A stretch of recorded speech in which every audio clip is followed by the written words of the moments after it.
NEET 2020 એમાં last minute revision સિરીઝમાં lecture number 2 એટલે કે ઇનઓર્ગેનિક કેમિસ્ટ્રીમાં આપણે જોઈશું આપણે પાર્ટ 2 જે સ્ટાન્ડર્ડ 12 એટલે કે ધોરણ 12 માં આવતા જેટલા પણ ચેપ્ટર છે એ ચેપ્ટરનું અહીંયા રિવિઝન કરીશું. તો ઇન કેમિસ્ટ્રી પાર્ટ 1 જેમાં 11th સ્ટાન્ડર્ડમાં જેટલા આવતા ચેપ્ટર હતા એ રિવિઝન કર્યા હતા. ઇનઓર્ગેનિક કેમિસ્ટ્રી પાર્ટ 2 જેમાં 12th માં આવતા જેટલા પણ ચેપ્ટર છે એનું અહીંયા ક્વિક રિવિઝન કરીશું. ટોપિકનું ક્વિક રિવિઝન કરીશું. તો સ્ટાર્ટ કરીએ.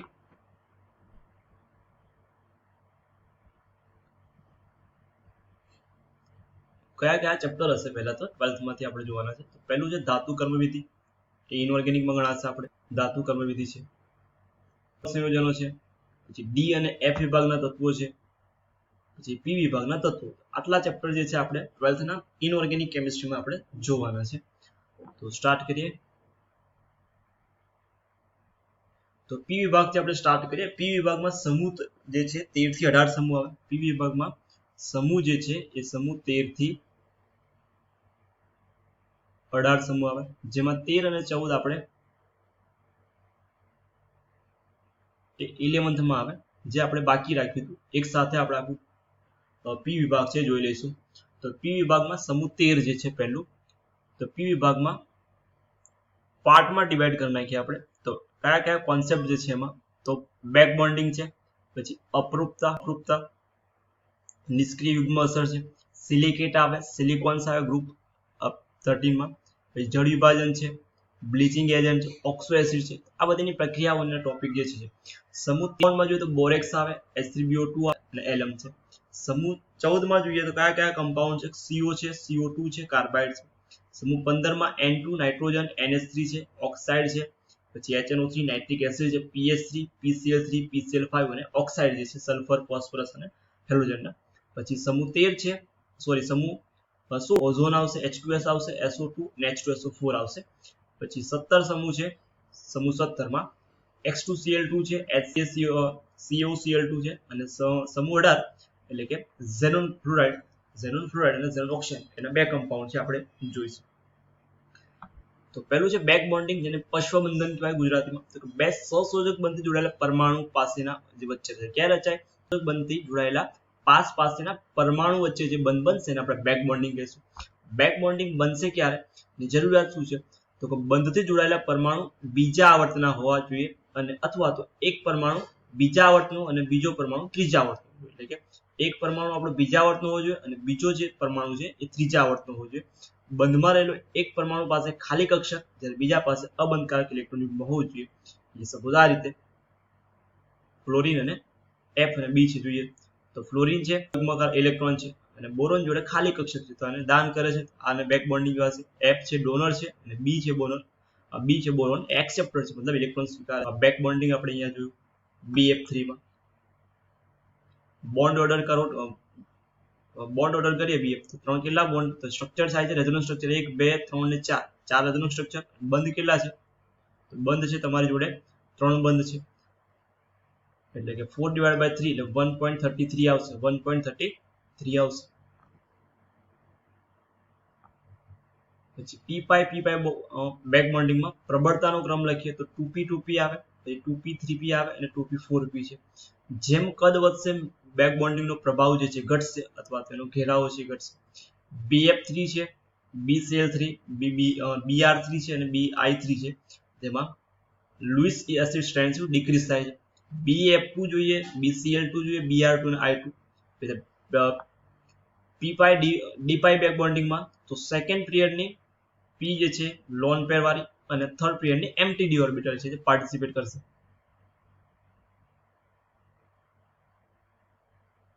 સંકરણમાં તો સંકરણ છે આપણે ટ્રાઇમિથાઇલ એમાઇન છે, CH3N. તો N જોઈએ તો 1 2 3 બંધકારક અબંધકારક ઇલેક્ટ્રોન છે. સંકરણ છે sp3 છે, ત્રિકોણીય પિરામિડ, લુઈસ બેઝ કેમ કે લોન પેર હાજર છે, અબંધકારક ઇલેક્ટ્રોન. પછી છે બીજું સિલાઇલ એમાઇન છે, તો H3 છે થર્ડ, 3D પાર્ટિસિપેટ કરશે. sp2 સંકરણ છે, સમતલ ત્રિકોણ, લુઈસ બેઝ નથી કેમ કે અબંધકારક ઇલેક્ટ્રોનમાં છે. બંધ કોણ કેવો થશે? બંધ કોણ વધશે. નેક્સ્ટ છે એસિડિક પ્રબળતા, તો CH3OH methyl alcohol back bonding નથી.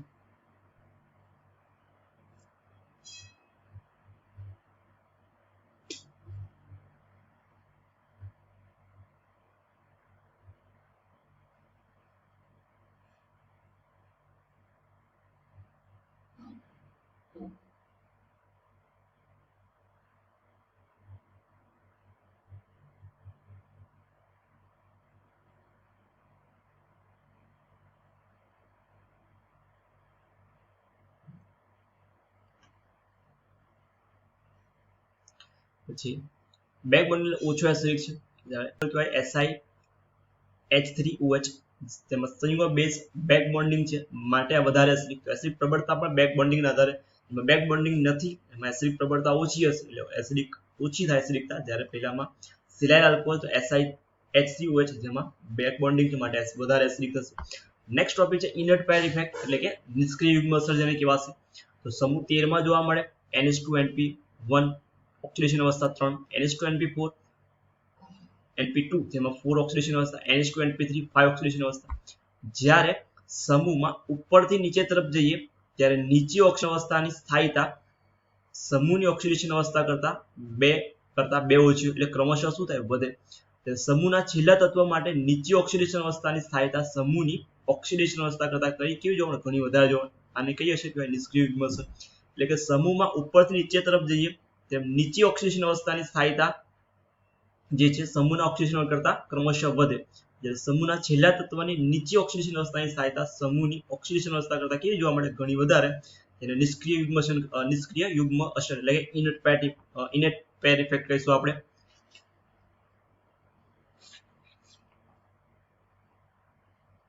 નેક્સ્ટ ટોપિક છે આપણો કે છેલ્લા તત્વમાં સમૂહમાં ઓક્સિડેશન અવસ્થા વધારે ઓક્સિડાઇઝિંગ જોવા મળે. સમૂહ 13 માં બોરોન, કાર્બનમાં ગ્રુપ નંબર 14 એટલે 14 માં કાર્બન +4, સિલિકોન +4 છે, નાઇટ્રોજન +5 પ્લસ ગેલિયમ છે, તો ગેલિયમ છે એનો +3 ગ્રેટર ધેન +1 હશે. સોરી, અહીંયા થેલિયમમાં અપવાદરૂપ ફરી પાછું જે છે ઇનર્ટ પેર ઇફેક્ટ 2 ઓછી હશે. આગળ કીધું ને આપણે 3 છે, 2 ઓછી છે, 2 સ્થાયી નીચી ઓક્સિજન અવસ્થા થાય ઓછી છે. +3 કરતા 2 ઓછી.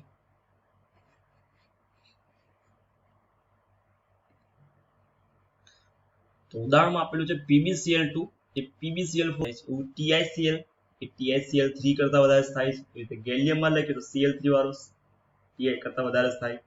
એસેન્શિયલ TiCl3 અસ્તિત્વ TlI3 અસ્તિત્વ ધરાવતું નથી. PbI4 અસ્તિત્વ માત્ર BiF4 અસ્તિત્વ ધરાવે પરંતુ BiCl3 અસ્તિત્વ ધરાવતો નથી. MCQ માટે કામ લાગે.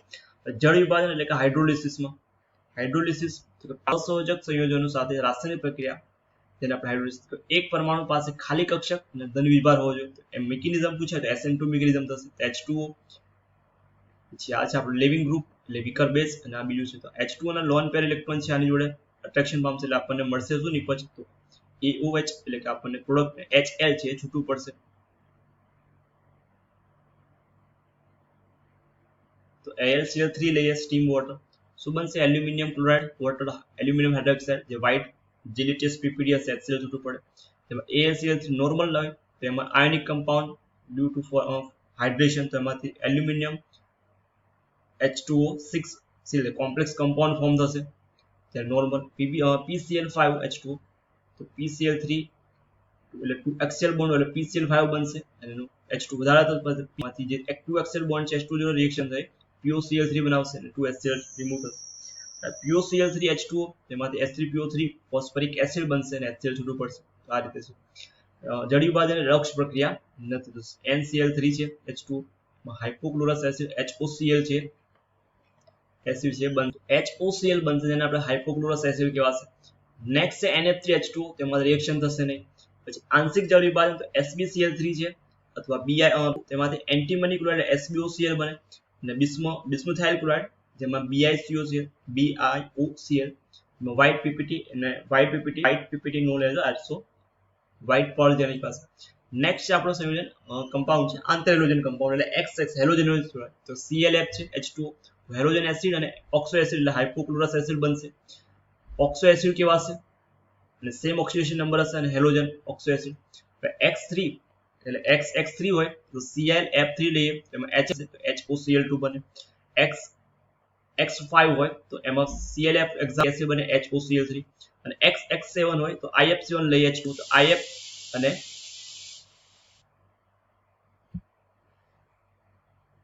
XX7 હશે તો એમાં બનશે HF અને પર આયોડિક એસિડ એટલે કે HiO4 બનશે. Next topic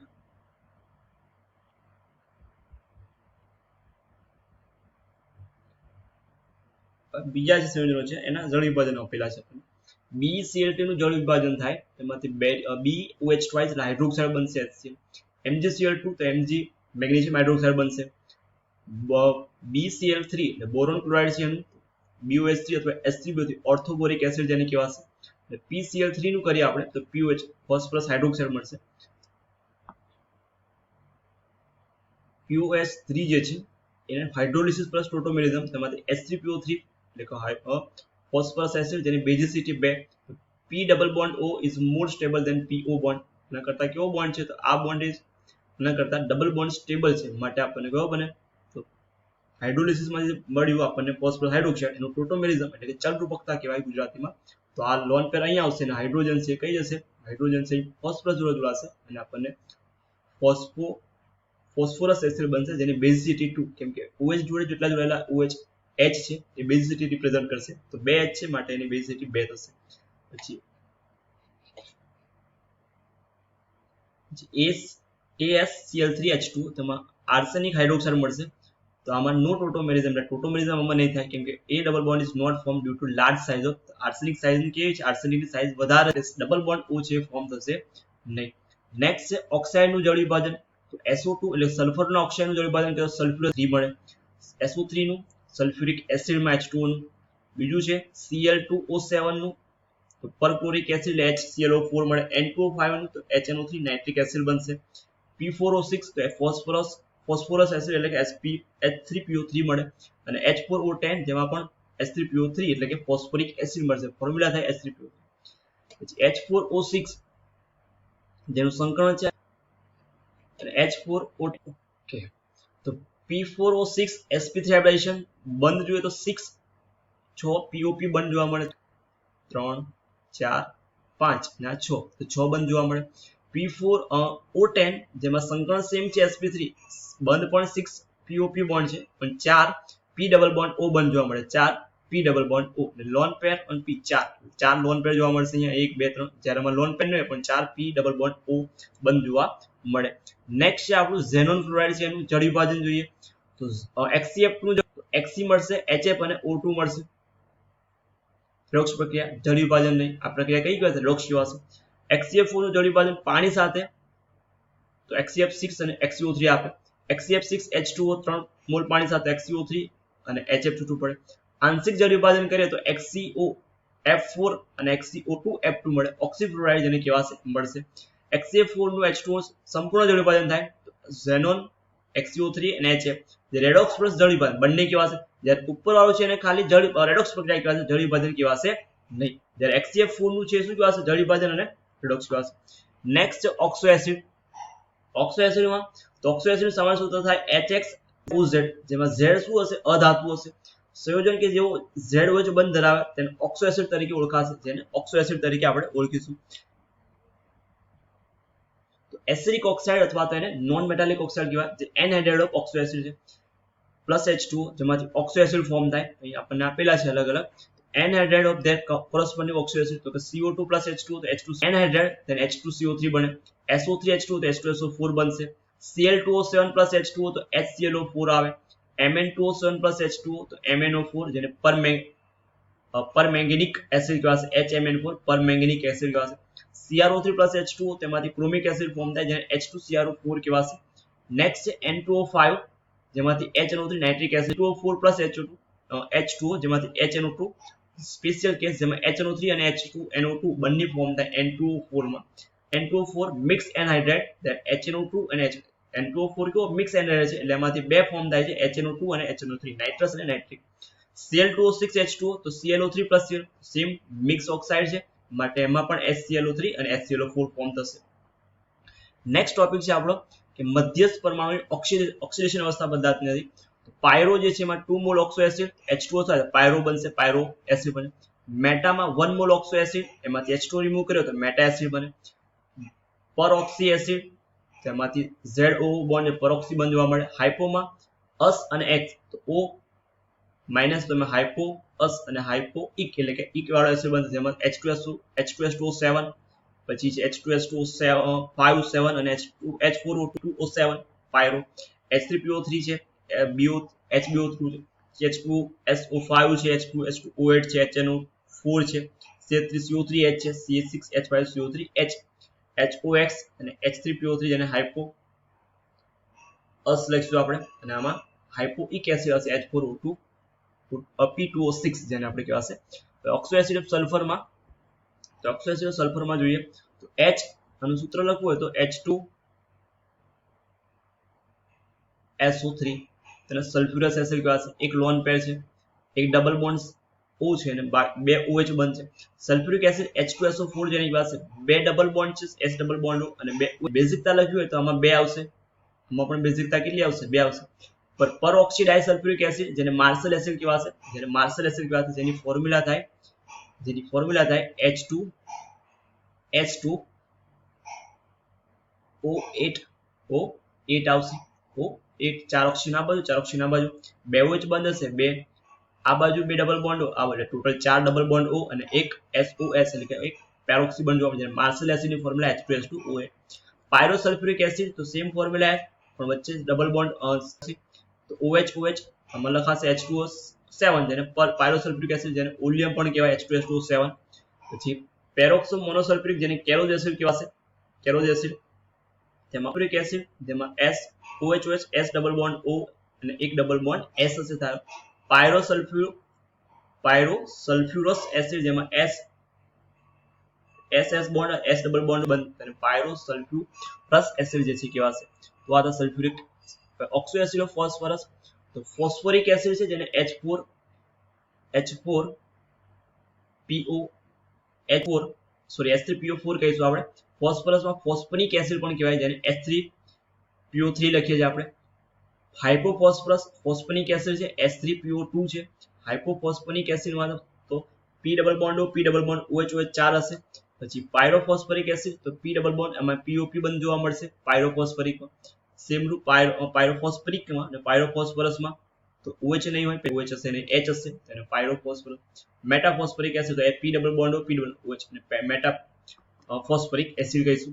next halogen એસિડના oxo એસિડમાં હાઇપોહેલસ છે, HOX છે. ડબલ બોન્ડ કરશું હેલસ હશે, હેલિક અને પરહેલિકમાં OH. તો ડબલ બોન્ડ તો અહીં ડબલ બોન્ડ, બે ડબલ બોન્ડ, ટ્રિપલ બોન્ડ જેમાં HOCl HOBr HO +1 ઓક્સિડેશન અવસ્થા, +3 ઓક્સિડેશન હેલસમાં, હેલિકમાં +5 ઓક્સિડેશન, પરહેલિકમાં +7 ઓક્સિડેશન અવસ્થા જોવા મળે. Oxo acid containing SS linkage તેને પોલીથાયોનિયસ એસિડ કહેવાશે H2SNO4 +3 ઓક્સિડેશન. પછી પોલીથાયોનિક એસિડ H2SNO6 +5 ઓક્સિડેશન અવસ્થા અને SS લિંકેજ જોવા મળે, SS bond. H2S2O3 SS bond જોવા મળે, H2S2O4 SS બોન્ડ, H2S2O5 અને H2S2O6. પછી H2S2O7 SOS બોન્ડ જોવા મળે અને H2S2O તો SOS એટલે કે peroxy double bond oxygen bond જોવા મળે જેને પેરોક્સી બોન્ડ કહેવાશે. ટોક્સિક કમ્પાઉન્ડમાં H2O6 XX group present, X2O7 XOX group અને X2O8 આવે તો XOX બંધ જોવા મળે એટલે કે પેરોક્સી બંધ આપણે તમને જોવા મળશે. બીજું છે પછી ફોસ્ફરસના જે ઓક્સો એસિડ છે +1 pH બંધ માટે જે રિડક્શન તરીકે અથવા ગરમ કરો તો વિષમીકરણ પ્રક્રિયા H3PO3 +3 ઓક્સિડેશન અવસ્થા, +5 માં અને +3 માં વિષમીકરણ પ્રક્રિયા કહેવાશે. રિડ્યુસિંગ સ્વભાવ તો H3PO3 બે pH બોન્ડ, pH અને 0 જેટલા pH બોન્ડ વધારે છે રિડક્શન સ્વભાવનો ક્રમ કેવો થાય? વધતો જાય. એસિડિક માધ્યમમાં +1 અને +3 ઓક્સિડેશન અવસ્થા, નાઇટ્રોજન વિષમીકરણ પ્રક્રિયા તો HNO2 છે એસિડિકરણ પ્રક્રિયા થાય એસિડિક માધ્યમમાં તો +3 HNO3 અને +3 માંથી +2 એટલે કે NO રૂપાંતરમાં વિષમીકરણ પ્રક્રિયા થશે. SO3 ચક્રીય ટ્રાઇમર સ્વરૂપે એટલે કે S3O9 જેને આપણે SO3 ચક્રીય ટ્રાઇમર સ્વરૂપે જોવા મળે. તો આ રીતે સંકરણ sp2 S double bond O પછી O ફરી પાછું S ડબલ બોન્ડ જેમાં 6 SO ડબલ બોન્ડ જોવા મળે, 6 SOS બોન્ડ અને સંકરણ sp3 જોવા મળે. નોન પ્લેનર છે. કેવું છે? Non planar. ઓક્સો એસિડના એસિડિક સ્વભાવમાં તો ઓક્સો એસિડનો સ્વભાવ સક્રિય તત્વ નંબર વધારે હશે, એનું જે એસિડિકતા વધારે હશે H3PO2 H3PO3 H3PO oxidation number એટલે કે સૌથી વધારે એસિડિક હશે. જેટલો ઓક્સિડેશન નંબર વધારે એમ એની એસિડિકતા છે વધારે હશે. કાર્બન છે એના અપર રૂપ જેમાં હીરો છે અને ગ્રેફાઇટ છે. જ્યારે ગ્રેફાઇટ આ રીતેનું સ્ટ્રક્ચર જોવા મળે. તો દરેક કાર્બન બીજા 4 કાર્બન જોડાયેલું હોય, બીજા 3 કાર્બન સાથે જોડાયેલું હશે. એટલા આપણે જોઈએ તો sp3 કાર્બન સંકરણ જેમાં sp2 હશે ગ્રેફાઇટમાં. આમાં સમચતુષ્ફલક ક્યાં ક્યાં જોવા મળે? તેમાં ષટકોણીય સ્તરીય બંધારણ જોવા મળે. મુક્ત ઇલેક્ટ્રોન ગેરહાજર એટલે અવાહક છે, જે વાહક છે ગ્રેફાઇટ. પ્રબળ સિગ્મા બંધ અને સખત અને 3D બંધારણ ધરાવે. બે સ્તર વચ્ચે સ્તર છે એની વચ્ચે નિર્બળ અને ઘનતા પ્રબળ સિગ્મા 3 ઓછી હશે 2.5. ગલનબિંદુ પ્રબળ છે માટે ઊંચું ગલનબિંદુ જાયન્ટ મોલિક્યુલ છે, નીચું ગલનબિંદુ. બંધ લંબાઈ 154 એંગસ્ટ્રોમ છે, કાર્બન કાર્બનમાં 141 એંગસ્ટ્રોમ છે. કાર્બન અને હીરો એટલે અપર ઓપો ગ્રેફાઇટમાં. ફુલેરિન તો કે C16 અને C7 ને સામાન્ય રીતે ફ્લોરિન કહેવાય.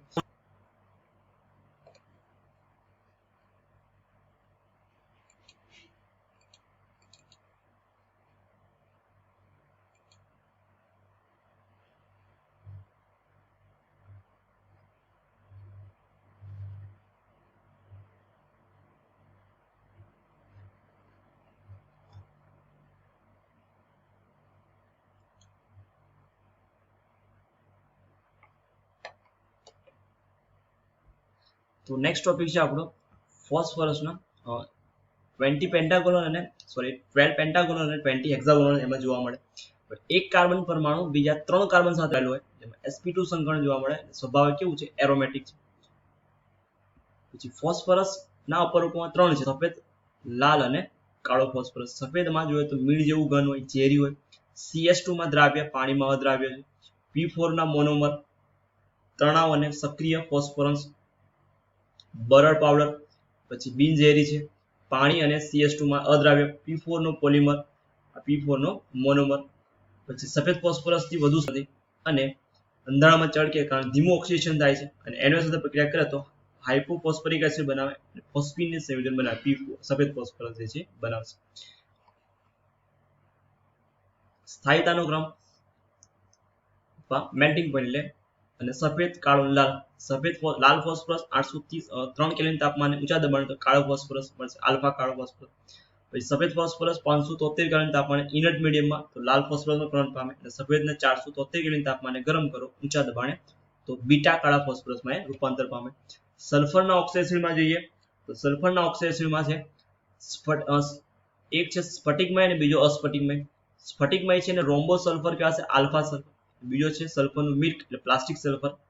મોનોક્લિક sulphur beta. Alpha sulphur greater than 95.6 degree Celsius અને લેસ દેન 95.6. તો બીટામાંથી આલ્ફા અને આલ્ફામાંથી બીટા. કલિલ H2S ઓક્સિડેશન કરતા રિડ્યુસિંગ કરતા અને ઓક્સિડેશન કરતા કહેવાય તો રેડોક્સ પ્રક્રિયા SHNO2 અને H2O. સંક્રાંતિ તાપમાન જેમાં CS2 બંને દ્રાવ્ય પણ પાણીમાં કેવું છે? અદ્રાવ્ય છે. પછી ઘનતા તો આલ્ફાની સૌથી વધારે છે, બીટાની ઓછી છે. બંનેમાં S8 ક્રાઉન આકાર જોવા મળે. S8 તાપમાને H2 અનુચુંબક જ્યારે બાષ્પ અવસ્થા ધરાવે. પછી S6 છે ખુરશી જેવો આકાર ધરાવે. તાપમાનની અસર જોઈએ તો S8 આલ્ફામાંથી 95.5, S8 બીટામાં 119 છે. લિક્વિડમાં 130 થી 200 ડિગ્રી પ્રવાહીની સ્નિગ્ધતા વધે અને ગ્રેટર દેન 200 ડિગ્રી સેલ્સિયસ એટલે કે સ્નિગ્ધતા ઘટશે. સમૂહ 13 બોરોન તત્વોમાં કમ્પાઉન્ડ જોઈએ તો બોરેક્સમાં છે પહેલું Na2B4O7.10H2 અથવા તેને લખાશે 2Na+ B4O5OH4 -2 સ્ટ્રક્ચર તમને અહીંયા આપેલું છે. બોરેક્સનું જળ વિભાજન તો Na2B4O7H2 તેમાંથી 4H3BO3 NOH બનશે. બોરેક્સ પાવડરને ગરમ કરવામાં તો પાણી ગુમાવે અને 740 ડિગ્રી કાચ જો બોરેક્સ મણકો બનાવે. પાણી ગુમાવશે ને Na2B4O 10H2 દૂર થશે. વધારે ગરમ કર્યું સાહેબ તેમાંથી NaBO2 બને અને જે બોરેક્સ મણકો Na2B4O ગ્લાસી એટલે CuBO2O3 ગ્લાસી માસ. પછી CO અને BO2O3 Cu જોડે કમ્બાઈન થઈ ભૂરું મણકો બ્લુ. ક્રોમિયમ જોડે લીલા કલરનો હશે, Mn જોડે ગુલાબી, Fe જોડે લીલો, CO જોડે વાદળી અને Na જોડે કથ્થઈ અને Cu હશે કોપર જોડે વાદળી જે આપણને જોવા મળે. ડાયબોરેન B2H6 તો આ પ્રમાણેનું સ્ટ્રક્ચર જોવા મળે જેમાં 3C 2 ઇલેક્ટ્રોન બંધ જોવા મળે જેમાં ડબલ આલ્ફા અને જે છે આલ્ફા ઓર્ડર જે છે બંધ ક્રમાંક તો આલ્ફાનો કેવો હશે? વધારે હશે. બીટા આ વધારે હશે, બીટા વધારે હશે, આલ્ફા ઓછો હશે. ત્યારે બંધ લંબાઈ જોઈએ XY તો X જે છે બંધ લંબાઈ વધારે હશે અને આ B અને H વાળી બંધ લંબાઈ ઓછી હશે. પ્રક્રિયામાં જોઈ લઈએ તો મેગ્નેશિયમ પ્લસ બોરોન તેમાં 3 બનશે અને Sp+ પ્રક્રિયા કરે B2H6 B2O3 plus H2O aluminium 150 degree Celsius તાપમાને છે. પછી BF3 છે NH તેમાંથી B2H6 અને NF બનશે. NaBH4I2 તેમજ B2H6 અને NiH આપણને નિપજ તરીકે એમ મળશે. પછી B2H6 plus NH3 વધુ NH3 નીચા તાપમાને પ્રક્રિયા થાય B2H6.NH3 બનશે, જેને B2NH3 તેને આણ્વિક સંયોજન કહેવાશે. વધુ NH3 તાપમાન ઊંચું એટલે કે 200 ડિગ્રી સેલ્સિયસ કરતા વધારે તો BNX બોરોન નાઇટ્રેટ બનશે, જેને બોરોઝોન કહેવાશે, જે અકાર્બનિક ગ્રેફાઇટ તરીકે વર્તે, અકાર્બનિક ગ્રેફાઇટ. ગુણોત્તર લે 2:1 નો હશે, 2 NH3 અને 1 મોલ B2H6. તાપમાન ઊંચું તો B3N3H6 જેને બોરેઝિન કહેવાશે, તો બોરેઝાઇનિક બેન્ઝીન કહેવાશે, ઉપરવાળાને અકાર્બનિક ગ્રેફાઇટ કહેવાશે, આયનિક સંયોજન મળે. B2H6 M3N પ્રક્રિયા કરતો M3NB સ્ટ્રક્ચર તમને અહીંયા આપેલું છે, સિગ્મા અને ફાઇબર બંધ કરેલું. બંધ ધ્રુવીય હોવાના કારણે અકાર્બનિક બેન્ઝીન વધુ સક્રિય છે, કે સંપૂર્ણ અધ્રુવીય છે.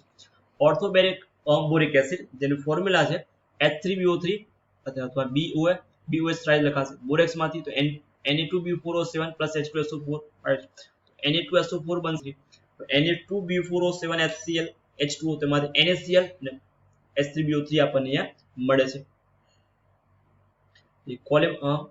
કોલ્મેનાઇટ માંથી તો Ca2B6O11 એમાંથી SO2 અને 11HSO3 ટ્વાઇસ આપણને મળે. ગુણધર્મોમાં જોઈએ તો મોનોબેઝિક લુઇસ એસિડ છે, pK ની વેલ્યુ 9.25. બોરેટ આયનની કસોટી તો જ્યારે બોરિક એસિડને ઇથેનોલ સાથે ગરમ કરવામાં આવે ત્યારે ઉત્પન્ન થતો વાયુ છે લીલી જ્યોત સાથે સળગે, એટલે કે સપોઝ H3BO3 તો ઇથેનોલ છે C2H6 C2H5OH તો ઇથાઇલ બોરેટ બનશે, જે બાદ છે લીલી જ્યોતથી સળગે. બોરિક એસિડની ઉષ્મીય અસર એને વધારે ગરમ કરે તો B2O3 માં રૂપાંતર પામશે. એલમ તો કે એલમ એ દ્વિસલ્ફિડ જેને કહેવાય, જેનું સૂત્ર થાય M2S4 M2SO4 3 24H2. રૂબેડિયમ caesium potassium NH4 ત્રિસંયોજક આયનો જે કે Al+3 છે, Cr+3 અને Fe. જ્યારે આ છે આ એક સંયોજક હશે ને MAl3. પોટાશિયમ નું સૂત્ર થાય તો K2SO છે 24H2. ક્રોમ એલમ K2SO4 Cr2 હશે. આયન એલમ તો કે NH4 Fe2SO હશે, અને એમોનિયમ એલમ તો NH4 હશે અને Al2SO. એલમ તો કે લોહીને વહેતું અટકાવવા માટે ઉપયોગ થાય, પાણીના શુદ્ધિકરણમાં વપરાય, રંગના ઉદ્યોગમાં મોડરન્ટ તરીકે અને ચામડા બનાવવા માટે એનો ઉપયોગ થાય એલમ છે. CO કાર્બન મોનોક્સાઇડની બનાવટ તો ફોર્મિક એસિડને કોન્સન્ટ્રેટ H2 સાથે ગરમ કરો તો CO અને H2 બને. H2C2O4 જ્યારે ઓક્ઝોલિક એસિડ ગરમ કરો તો CO H2 અને CO2 બનશે. કાર્બન પ્લસ ઓક્સિજન 1/2 ઓક્સિજન હશે તો મળશે આપણને CO મળે. ગુણધર્મોમાં જોઈએ તો NiCO4 ને સંકીર્ણ કરતા તરીકે એટલે કે નિકલ કાર્બોનિલ સંયોજન મળે. FeCO તો Fe+CO2 રિડક્શન કરતા તરીકેનો ગુણધર્મ. ZnCO2 દહન પ્રક્રિયા તો CO+O2 તો CO2 થાય. કેટલાક સ્વરૂપ ઈંધણમાં તો કે જળ વાયુ તરીકે ઉત્પાદક વાયુ CO+N2 કહેવાશે. અર્ધજળ વાયુ જેમાં CO N2+H2 તેને અર્ધજળ વાયુ કહેવાશે. કોલ ગેસ તો CO+CO2+H2 અને CH4 જેને કોલ ગેસ તરીકે આપણે CH4 જેને કુદરતી વાયુ કહેવાશે.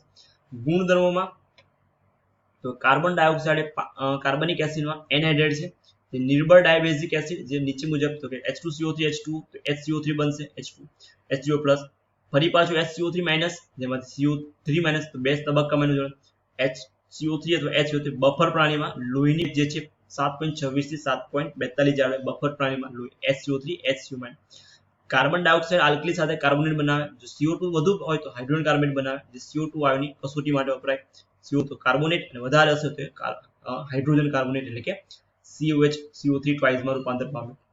અને પાણીની અસ્થાયી કઠિનતા માટે જવાબદાર, પાણીની અસ્થાયી અગ્નિશામક તરીકે કાર્બાઇડમાં તો આયનિક સંયોજનમાં જોઈએ ઉપયોગ.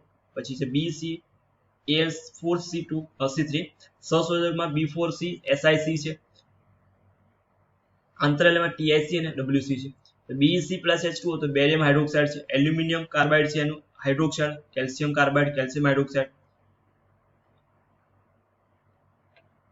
પછી NH3 તો NH3 માટેની પદ્ધતિ હેબર પદ્ધતિ, જેમાં N2+H2 500 ડિગ્રી સેલ્સિયસ તાપમાન હશે, 200 ATM આયન ઓક્સાઇડ હશે, અને K2O+Al2O3 પ્રવર્ધક તરીકે વપરાશે અને NH3 મળે. NH4NO2 NOH તેમાંથી NH3 બને અને NO2+ અથવા એમોનિયમ સલ્ફેટ સાથે પ્રક્રિયા કરે કેલ્શિયમ હાઇડ્રોક્સાઇડની તો પણ આપણને એમોનિયા મળશે. અને મેગ્નેશિયમ નાઇટ્રાઇડની પ્રક્રિયા કરું H2O સાથે તો મેગ્નેશિયમ હાઇડ્રોક્સાઇડ અને NH3 મળે. ગુણધર્મોમાં જોઈએ તો NH3 ની પ્રક્રિયા O2 સાથે કરીએ તો N2 મળે અને H2O. અને 5 અથવા પ્લેટિનિયમ રૂબિડિયમની હાજરીમાં 1100 કેલ્વિન તાપમાને NO મળે, નાઇટ્રસ ઓક્સાઇડ મળશે. વધારે NH3Cl3 તો NH4Cl અને N2, વધારે Cl3 હોય તો તમને NCl3 છે મળે વિસ્ફોટક પદાર્થ. એના ગુણધર્મો જોઈએ નાઇટ્રિક એસિડના, તો કોન્સન્ટ્રેટ નાઇટ્રિક એસિડ ઝિંક સાથે પ્રક્રિયા એક નિપજ તમને બ્રાઉન ગેસ NO2 મળશે, બીજી નિપજમાં નાઇટ મળશે, પછી નાઇટ CuNO3 નાઇટ્રેટ, પછી કાર્બન તો CO2 H2, ડાયમંડ તો પ્રક્રિયા નહીં થાય, બોરોન સાથે H3BO3, ફોસ્ફરસ સાથે H3PO, આર્સેનિક સાથે H3AsO4, સલ્ફર સાથે એટલે S8 સાથે H2SO4 આપે, અને SN2 SN સાથે O3, I સાથે આયોડિક એસિડ, H2 સાથે S આપે, SO2 સાથે SO4 અને ગ્રેફાઇટ સાથે H6COOH એટલે કે આ બધાને ઇક એસિડ છે લખાશે, સલ્ફ્યુરિક એસિડ ને બધા. ધાતુના પ્રકાર ઋણ SRP ધાતુ તો સાંદ્ર HNO3, મેટલ નાઇટ્રેટ અને SO3, મંદ સાથે તો મેટલ નાઇટ્રેટ અને N2 જેનું ઋણ SRP છે, રિડક્શન પોટેન્શિયલ AB, અતિ મંદ સાથે NH4NO3 અને NH જેનું ઘન એટલે કે છે એવી ધાતુ, અને લેડ તો મેટલ નાઇટ્રેટ અને NO2 બનશે, અને મેટલ નાઇટ્રેટ પ્લસ NO મંદ સાથે અતિ છે પ્રક્રિયા થાય. ઉપધાતુ અધાતુ SN સાથે ઇક એસિડ બનાવે પ્લસ NO2 અને પ્રક્રિયા થશે. પ્રક્રિયા અહીંયા આપેલી છે આપણને, ઝિંકની મંદ સાથે પ્રક્રિયા કરીએ તો N2O અને કોન્સન્ટ્રેટ સાથે NO2 બનશે. કોપરની તો આનો ધન વેલ્યુ છે SRP કોપરની માટે શું બનશે, મંદ સાથે NO બનશે અને સાંદ્ર સાથે NO2 બનશે, સાંદ્ર સાથે NO2 નિપજ મળશે આપણને.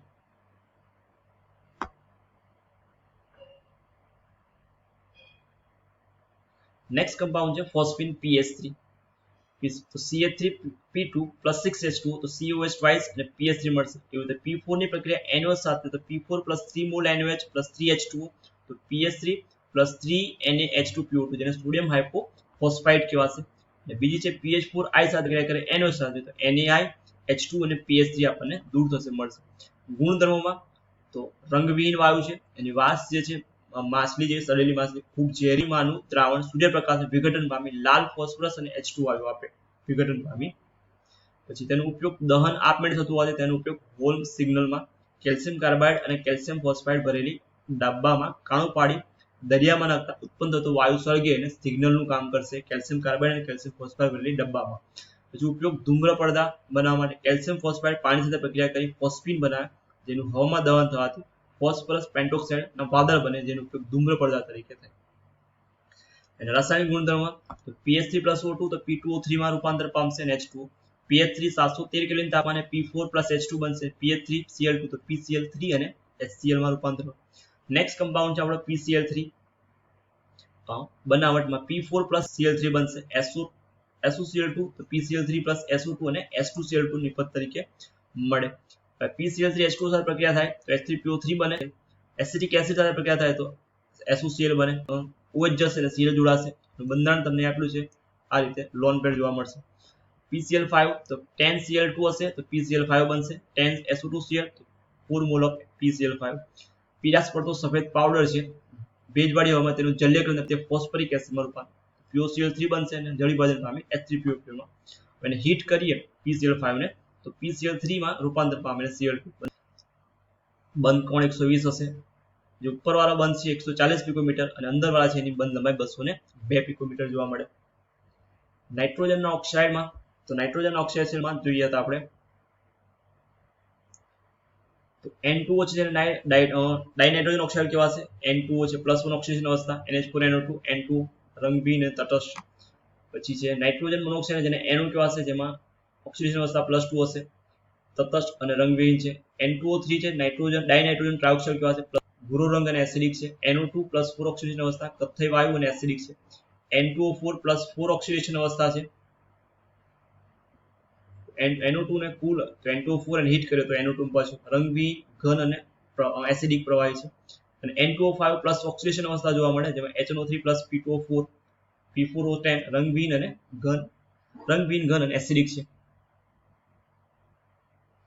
આગળ આપણે જોયું હતું તો H2 2SO4 તો H2O FeSO4 બનશે અને Ne2SC H2 તેમાં H2SC અને Ne2SO4 આપણે નિપજમાં મળશે. હાઇડ્રાઇડમાં જોઈએ તો H2M પ્રકારના સ્થાયી હાઇડ્રાઇડ બનાવે તો H2O પ્લસ O2 H2S બનાવે, H2S છે H2. પાણી છે હાઇડ્રોજન બંધના કારણે પ્રવાહી સ્વરૂપ છે, રંગવિહીન અને અણગમતી વાસ ધરાવતા વાયુ છે. H2O H2S બંધ કોણ સૌથી વધારે H2O માં, પછી H2S અને પછી TU માં. એટલે બધામાં સંકલન પૂછાય તો sp3 સંકલન. એમના કદના વધારે એટલે કે વિદ્યુત ઊર્જા નહીં, ખાલી કદમાં નિર્બળ બને.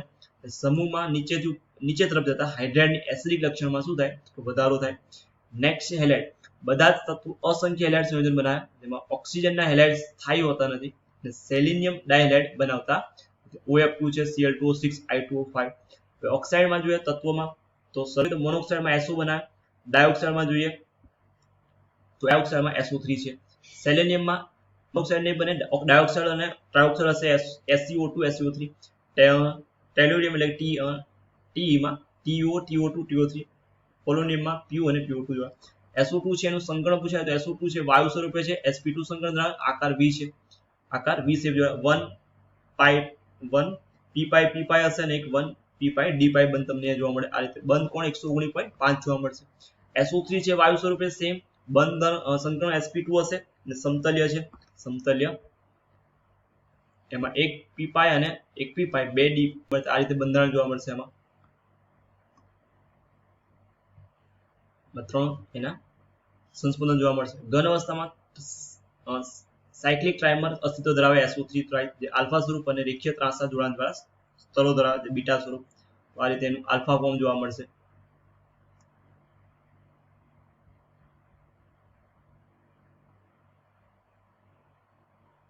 સમૂહ 16 ઓક્સિજનના અગત્યનું તો O2 છે તો ઓક્સાઇડમાંથી બને H, પછી પેરોક્સાઇડમાંથી બનશે તો N2O2 છે H2O તો O2 બનશે. બેરિયમ પેરોક્સાઇડ છે એમાંથી બનશે, પછી દ્વિવિઘટનથી બને KClO3 છે, પોટેશિયમ ક્લોરાઇડ કાં તો KNO3 ના. ગુણધર્મો તો કે રંગવિહીન હોય, ગંધવિહીન છે, સ્વાદવિહીન. પછી પાણીમાં અલ્પદ્રાવ્ય જેને પરંતુ પાયરોગેલોલમાં દ્રાવ્ય, પાયરોગેલોલમાં દ્રાવ્ય. રાસાયણિક ગુણધર્મો તો સીધા ગરમ કરતા ધાતુ અને ધાતુ જોડાય, CO2 બનાવે, SO2 બને, PbO2, ફોર્માલ્ડિહાઇડ બનશે મિથેનોલમાંથી. ઉપયોગ તો He અને CO2 સાથે મિશ્ર કરતા કૃત્રિમ શ્વાસોશ્વાસમાં એનો ઉપયોગ કરાય, વેલ્ડિંગ અને કામમાં બળતણ તરીકે ઉપયોગ થાય. ઓઝોન પ્રયોગશાળામાં O2 નું ડાય ઇલેક્ટ્રિક ડિસ્ચાર્જ કરી O3 માં રૂપાંતર કરીએ, જેમાં ડેલ્ટા H પોઝિટિવ હશે. આછા વાદળી રંગનું લાક્ષણિક પ્રબળ વાસ ધરાવતો અલ્પ પાણીમાં પરંતુ ટર્પેન્ટાઇન તેલ અને ગ્લિસેરિલ એસિટિક એસિડમાં વધુ દ્રાવ્ય. વિઘટન થાય O2 અને 68 કિલો કેલરી જેટલી ઉર્જા આપણને મળે. ઓક્સિડાઇઝિંગ પ્રક્રિયામાં જોઈએ તો O3 S તો O2 તો PbS માં. રિડ્યુસિંગમાં જોઈએ તો H2O2 O2 H2 અને O2 બને, O3 તો BO અને O2 માં એ રૂપાંતર કરશે. ઉપયોગ તો કે હાથીના દાંત, ફૂલ છે, કપડાં નાજુક, બ્લીચ કરવા માટે, પછી જીવાણુનાશી અને સંક્રમણકારક પાણીને જીવાણુ બનાવવા માટે, KMnO4 અને કૃત્રિમ સિલ્ક બનાવવા માટે એનો ઉપયોગ થશે. ઓઝોન છે. સલ્ફર ડાયોક્સાઇડ તો હવામાં સલ્ફરને ગરમ કર્યો તો SO2 બને. પ્રયોગશાળામાં તો કોપરને સલ્ફ્યુરિક એસિડ સાથે ગરમ કર્યો તો CSO4 અને SO2 H2O બનશે. રિડક્શન કરતા તરીકે ઉપયોગ થાય અને ઓક્સિડેશન કરતા તરીકે SO2 Cl2 H2 તો H2SO4. ઓક્સિડેશન કરતા તરીકે તો H2S SO2 તો H2 અને S છે જોવા મળે. બ્લીચિંગ પ્રતિક્રિયા તો રિડક્શનને કારણે બ્લીચિંગ પ્રતિક્રિયામાં જોવા મળે H2SO4 અને H બનશે. રંગીન ઘટક જે નવજાત હાઇડ્રોજન રંગવિહીન ઘટક બનાવશે. સલ્ફ્યુરિક એસિડ સલ્ફાઇડ અને હાઇડ્રોજન સલ્ફાઇડની બનાવટમાં સંક્રમણ અને ધૂમ્રકારક તરીકે અને નાજુક વસ્તુઓને બ્લીચ કરવા માટે એટલે બ્લીચિંગમાં. H2SO4 જેનું નામ થાય ઓઇલ ઓફ વિટ્રોલ અથવા રસાયણનો રાજા કહેવાશે. સલ્ફ્યુરિક એસિડની બનાવટમાં લેડ ચેમ્બર પદ્ધતિ આવશે અને જુદા જુદા તબક્કા છે. SO2 ની બનાવટમાં સલ્ફર અથવા આયનની પાયરાઇટ્સનું દહન, ઉદ્દીપક નાઇટ્રોજન ઓક્સાઇડની બનાવટમાં થાય બનાવટ તો કે NO2 H2S FeS. Lead chamber પ્રક્રિયામાં તો SO2 NO2 તેમાં સાથે પ્રક્રિયા કર્યું તો H2SO4 બનશે. NO O2 ફરી પાછો NO2 ફરી એનો ઉપયોગ કરીએ આપણે પ્રક્રિયા. સંપર્ક પદ્ધતિમાં તો કે SO2 નું ઉત્પાદન બનશે, પહેલા સલ્ફર અને આયન પાયરાઇટ્સની પ્રક્રિયા થઈ, દહન કરે, ઉત્પાદન રજકણો દૂર કરવા, શુદ્ધિકરણ કરવા. SO2 નું SO તાપમાને પ્રીહીટ કર્યા કરવામાં આવે SO2 માંથી SO3 માં. પછી ઉદ્દીપક તરીકે પ્લેટિનાઇઝ એસ્બેસ્ટોસ નો ઉપયોગ થાય, ઝેરી છે. હવે દિવસમાં V2O5 ઉપયોગ થાય. પહેલા પ્લેટિનાઇઝ એસ્બેસ્ટોસ SO3 ને H2SO4 માં શોષવામાં આવે એટલે કે પાણી ઉમેરી યોગ્ય સાંદ્રતાવાળો એસિડ બનાવવામાં આવે તો આ રીતે એનો એસિડ છે H2O7 છે અથવા તો H2SO4 છે આપણને નિપજ તરીકે મળે. સ્પેસિફિક ગ્રેવિટી છે એની 1.8 છે અને વજન થી 98%. ડાયબેઝિક છે, પેટમાં રૂપાંતર કરે. નિર્જલીકરણ કરતા તરીકે પ્રબળ એની જગ્યાએ ખાંડનું ચેરી, સુક્રોઝને કાર્બનમાં બ્લેક કલરની કરી દેશે. ઉપયોગ તો લેડ સંગ્રાહક બેટરીમાં, પછી રંગ અને રંગકોની બનાવટમાં, ધાતુના નિષ્કર્ષણમાં, ધાતુના શુદ્ધિકરણમાં તેનો ઉપયોગ થશે.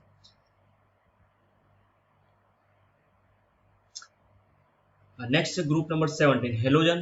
તો પ્લસ સિવાયના બધા જ ધન ઓક્સિડેશન અવસ્થા આપણને જોવા મળશે.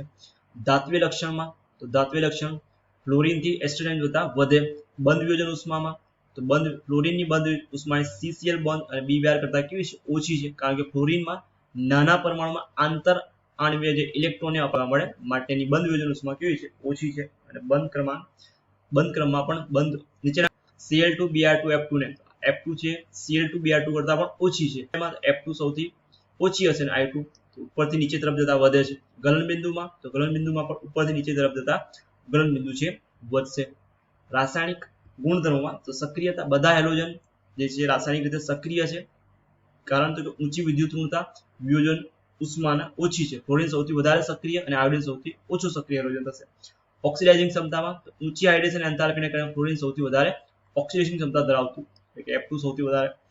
હાઇડ્રોજન હેલાઇડમાં જોઈએ તો બંધ પ્રબળતા અને બંધ લંબાઈ અથવા ઉષ્મ ક્ષમતા. તો સમૂહમાં ફ્લોરિન થી આયોડિન તરફ જતા હેલોજન પરમાણુ કદ વધે એટલે સક્રિયતા અને એસિડિક લક્ષણ છે વધશે. બંધ પ્રબળતા અને બંધ લંબાઈ સાથે વ્યસ્ત બંધ ધરાવે એટલે HF સૌથી વધારે છે, બંધ લંબાઈ મોટી, પ્રબળતા ઓછી હશે. બંધ વિયોજનમાં જોઈએ તો બંધ ઊંચી ઉષ્મીય સ્થાયીતા વધુ હશે, એટલે ઉષ્મીય સ્થાયીતા ક્રમ નીચે પ્રમાણે HF સૌથી વધારે સ્થાયી હશે. વધારે નીચે તરફ જતા શું થાય? વધે છે. ઉષ્મીય રીતે ઓછા સ્થાયી સંયોજનો હાઇડ્રોજન સરળતાથી મુક્ત કરશે, માટે HI સૌથી વધારે સરળતાથી મુક્ત કરે, એટલે સૌથી વધારે ડિસ્ટ્રીબ્યુટર. એસિડિક પ્રબળતામાં તો એસિડોની એસિડિક પ્રબળતા સમૂહમાં નીચે તરફ વધે થશે, કેમ કે HI બંધ નિર્બળ હોવાથી સરળતાથી તૂટી જશે વિયોજન પામેલે, જ્યારે HF બંધ વિયોજન ઉષ્માને કારણે કેવો છે? તો મુશ્કેલ છે થોડું, માટે HI સૌથી સરળતા. નેક્સ્ટ HCl સાથે ઓક્સિજન PbO2 HCl, તો PbCl2 બનશે, H2 Cl2 મળે આપણી જોડે. KMnO4 16H HCl2 અને H2 અને Cl2 મળે આપણને.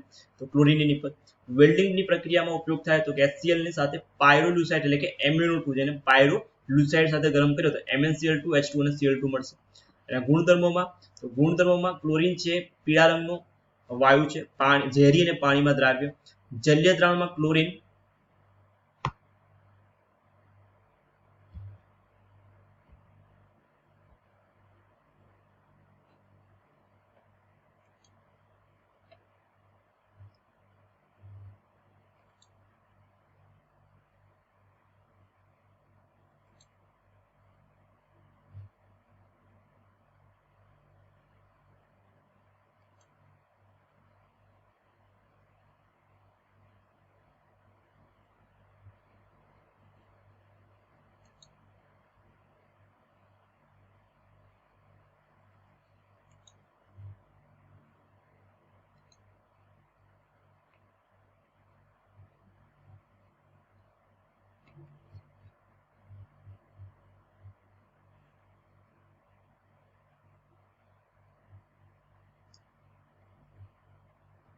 તો ક્લોરીન જે છે એ જલીય ક્લોરીન દ્રાવણ છે, ક્લોરીન જળ તરીકે ઓળખાય. સાવચેતીપૂર્વક ઠંડુ પાડતા ક્લોરીન હાઇડ્રેટ એટલે Cl2 8H2 માં ફેરવાય.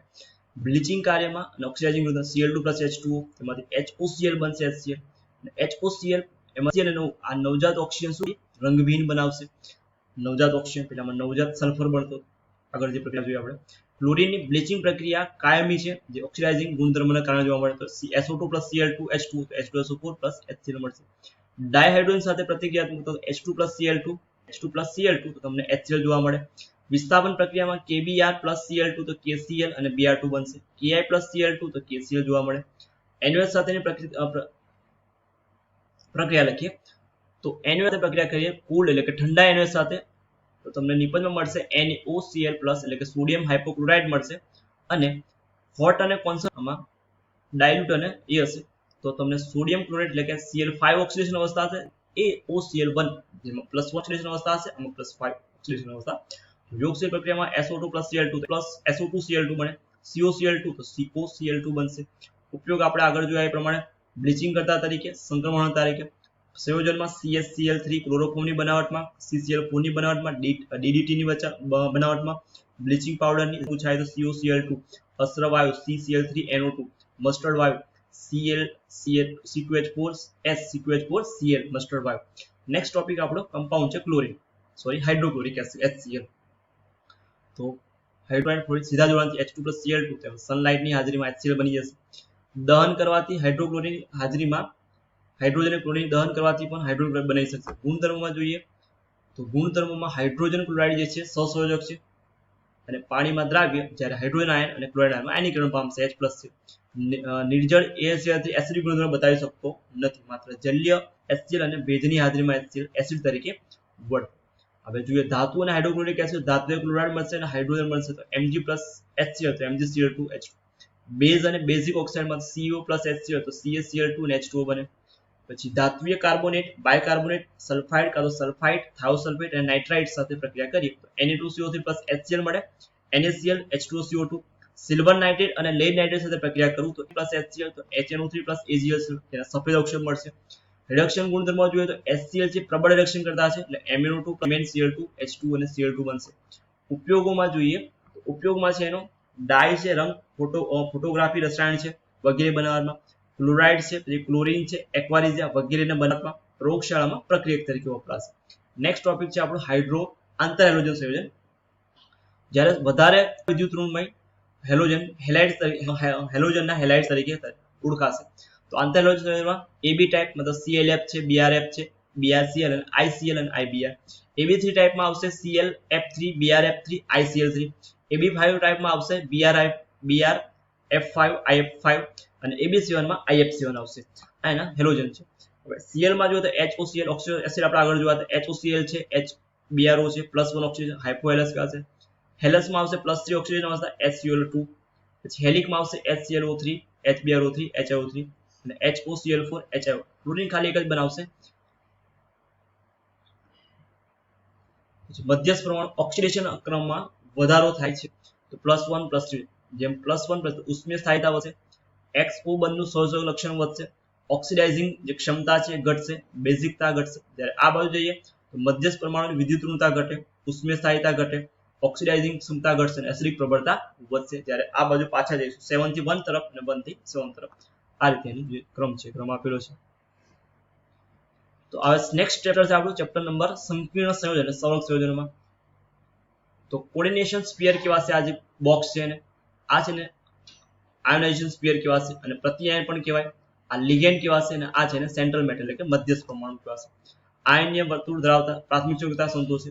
સવર્ગ વર્તુળ ધાતુ એટલે કે લિગેન્ડ સંધાયેલ આયનીકરણ થતું નથી, તટસ્થ અથવા તો બીજભાઈ સ્વરે સંતોષે. સંકીર્ણ સંયોજનની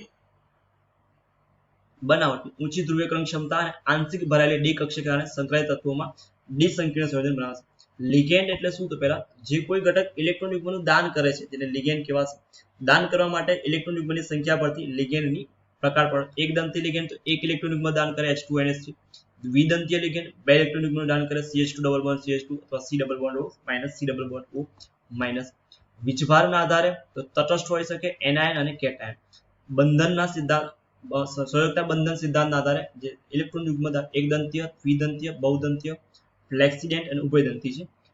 લોન પેર દાતા અથવા ઇલેક્ટ્રોન યુગ્મ સ્વીકારના આધાર તો ક્લાસિકલ અને બિન ક્લાસિકલમાં પાઈ ઇલેક્ટ્રોન દાતા લિગેન્ડ અને પાઈ એસિડ લિગેન્ડ. ઉભયદંતી લિગેન્ડ તો કે એક દંતી લિગેન્ડ કે જે એક કરતા વધારે ઇલેક્ટ્રોન યુગ્મ દાન કરે અને એક ઇલેક્ટ્રોન યુગ્મનો પરંતુ એક જ ઇલેક્ટ્રોન યુગ્મ દાન વધારે છે એમાંથી બેમાંથી એકનું દાન કરે તો એને ઉભયદંતી લિગેન્ડ પાસે. બીજા ઇલેક્ટ્રોન દાન કરવાની ક્ષમતા ધરાવતું નથી, એક દંતી લિગેન્ડ તરીકે CN- અને N- NCN- SCN છે, NCN, NO2, ONO-, OCN-, NCO. આ પ્રકારની કેવા છે આ પ્રકારની આઇસોમેરિઝમ માટે જવાબદાર છે. ફ્લેક્સી લિગેન્ડ ફ્લેક્સિડેન્ટ એટલે ચલિત દંતતા ધરાવે એટલે કે SO4-2 છે, CO3-2 અને EDTA4. કિલેટિંગ લિગેન્ડ બહુદંતીય લિગેન્ડ જેમાં મધ્યસ્થ ધાતુ જોડાઈને ગળીઓ ધરાવતું એટલે ચક્રીય બંધારણ બનાવે કિલેટ સ્થાયીતા વધારે ઇરિટેટ જેને આપણે કહીએ છીએ. સંવર્ગાંકમાં જોઈએ તો લિગેન્ડની સંખ્યા કે જેના દ્વારા મધ્યસ્થ ધાતુ વર્તુળ ઘેરાયેલું હોય અથવા જટિલ રચના બનાવે તેને સંવર્ગ સંખ્યા દર્શાવે. બીજભાહિત પ્રાથમિક સંયોજકતા સંતોષ. જ્યારે વર્તુળમાં જે એક ભાગ હોય પ્રાથમિક સંયોજકતા અને દ્વિતીયક બંને જેને પરંતુ કેવી છે બિન આયનીય છે. વર્ણનો સિદ્ધાંત બે પ્રકારની સંયોજકતા પ્રાથમિક ઓક્સિડેશન આંક જેટલી હશે, સંવર્ગાંક જેટલી હશે, દ્વિતીયક અચલિત છે એટલે કે આયનીકરણ પામશે, આ બિન આયનીકરણ છે. ઋણાયન સંતુષ થાય, આ લિગેન્ડ દ્વારા સંતુષ થશે. આયનીય છે, આ બિન આયનીય છે. બિન દિશાકીય હોય ત્યારે દ્વિતીયક, દિશાકીય અને બમિકતા એની જે આકાર છે નક્કી કરશે. અને વર્ણના બિંદુ રેખાને ઘાટી રેખાથી આપણે દર્શાવશું.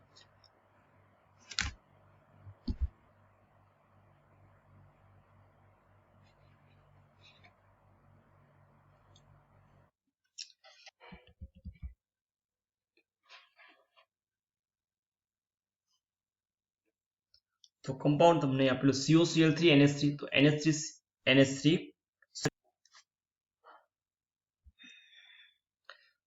તો કોમ્પ્લેક્સ કમ્પાઉન્ડ બનશે મોલિક્યુલર પ્રમાણથી. આ જે બંધ છે બધા એ દ્વિતીયક સંયોજકતા. એટલે આ 3 Cl આપણે ડોટેડ લાઈનથી દર્શાવીએ, પ્રાથમિક સંયોજકતા દર્શાવશે એના Cl વાળા વર્ણન સ્ટ્રક્ચર પ્રમાણે. EN રૂલ જોઈએ સિજ્વિક અને લોય પ્રમાણે. તો પ્રાથમિક સંયોજકતા ઇલેક્ટ્રોનનો ઘટાડો, દ્વિતીયક સંયોજકતા ઇલેક્ટ્રોનની પ્રાપ્તિ. સંકીર્ણ ઘટકમાં ધાતુઆંશ સાથે સંકળાયેલા ઇલેક્ટ્રોનની કુલ સંખ્યા જેને EN રૂલ કહેવાશે. તો સંકીર્ણ બનાવટ દરમિયાન નજીકના નિષ્ક્રિય વાયુ તત્વોની પરમાણુ ક્રમાંક મેળવવાથી મધ્ય ધાતુ પ્રમાણની આયનની વર્તણૂક હોય તેને શું કહેવાય? એનો EN નિયમ કહેવાય. મધ્ય બરાબર લખાશે મધ્ય ધાતુ પરમાણુનો પરમાણુ ક્રમાંક માઇનસ ઓક્સિડેશન અવસ્થા પ્લસ 2 ગુણ્યા એનો સવર્ગાંક. મારે K4 Fe6 માટે EN ફાઇન્ડ કરવો છે તો મધ્ય ધાતુ પ્રમાણ Fe થાય. તો પરમાણુ ક્રમાંક Fe નો 26 છે, માઇનસ 2 ઓક્સિડેશન અવસ્થા પ્લસ ઓક્સિડેશન અવસ્થા 2 છે, એ 2 આવશે. 4 માંથી 2 6 માંથી 2 જાય એટલે 6 માંથી 4 જાય એટલે 2 આવશે એટલે પ્લસ 2 ગુણ્યા સવર્ગાંક. સવર્ગાંક કેટલો 6 છે તો આમાંથી થશે 24 અને આનો જવાબ આવશે 12 એટલે 36. તો આનો 36 થયો. ક્રિપ્ટોનની નજીકનો પરમાણુ ક્રમાંક જે છે ધરાવે છે, એટલે પરમાણુ ક્રમાંક સમાન છે. એટલે K3 માટે શોધવું છે તો Fe પ્લસ 3 35 આવશે, માટે ઓક્સિડેશન કરતા તરીકે લેસ સ્ટેબલ. શું હશે? Less stable. સંયોજકતા બંધનવાદ સિદ્ધાંતમાં જોઈએ તો સેન્ટ્રલ મેટલ આયન એટલે કે જે મધ્યસ્થ પરમાણુ છે લિગેન્ડ નજીક આવી લોન પેર દાન કરે અને ખાલી કક્ષક છે એને આપશે, ખાલી મધ્ય ધાતુ પ્રમાણની ખાલી જે કક્ષક છે એને આપશે. સંકર્ણ જે થશે તો મધ્યસ્થ પરમાણુ લિગેન્ડ વચ્ચે થાય, એને 2 પરિપક્ષકોની પ્રાપ્તિ અને લિગેન્ડના સ્વભાવ પર આધાર રાખશે. સંકર્ણમાં જોઈએ તો સવર્ગાંક 2 હોય તો sp સંકર્ણ છે, 3 હોય તો sp2 હોય, 4 હોય તો 2 પોસિબલ થાય dsp2 અને sp3.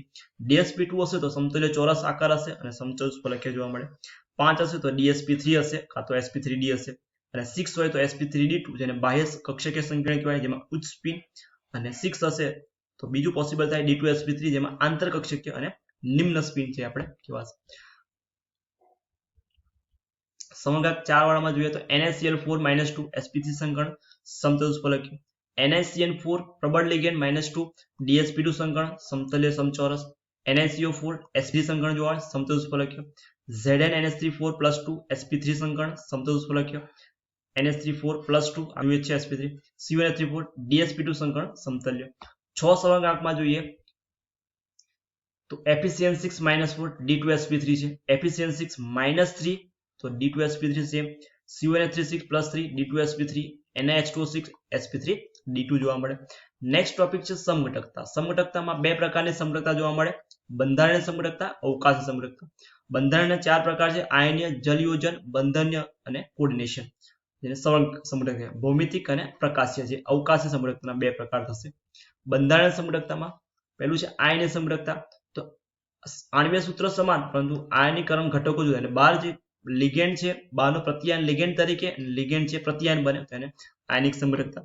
જલયોજનમાં સેમ ટુ સેમ પણ પાણીનો અણુ જોડાયેલો છે, પાણીનો અણુ બહાર આવશે, લિગેન્ડ પ્રત્યાયન અંદર જશે, તો આ રીતે જલયોજન સમઘટકતા કહેવાશે. તો ઉભયગુણી લિગેન્ડ બંધ સમઘટક 2 કૌંસ વાળા NO2 છે HCN છે, બંધનીય સમઘટકતા જોવા મળે. એમાં 2 પ્રકારનું છે, અહીંથી સલ્ફર જોડાશે તો આ રીતે અને નાઇટ્રોજન જોડાશે તો આ બે એકબીજાના બંધનીય સમઘટક કહેવાશે. નેક્સ્ટ છે કોર્ડિનેશન સમઘટકતા. તો ધન આયન અને ઋણ આયન બંને સંકીર્ણ હોય ત્યારે કોર્ડિનેશનમાં, તો કે ધન અને ઋણમાં 2 કૌંસ વાળા હશે તો કોર્ડિનેશન સહગ સમઘટકતા કહેવાશે.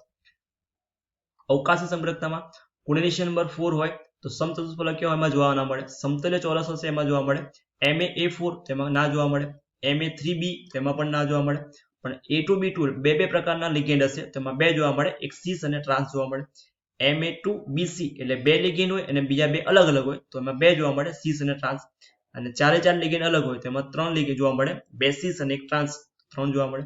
6 હોય અષ્ટફલકીય તો 6 અલગ હોય લિગેન્ડ તો 15 જોવા મળે. A2BCD હોય તો 9 જોવા મળે.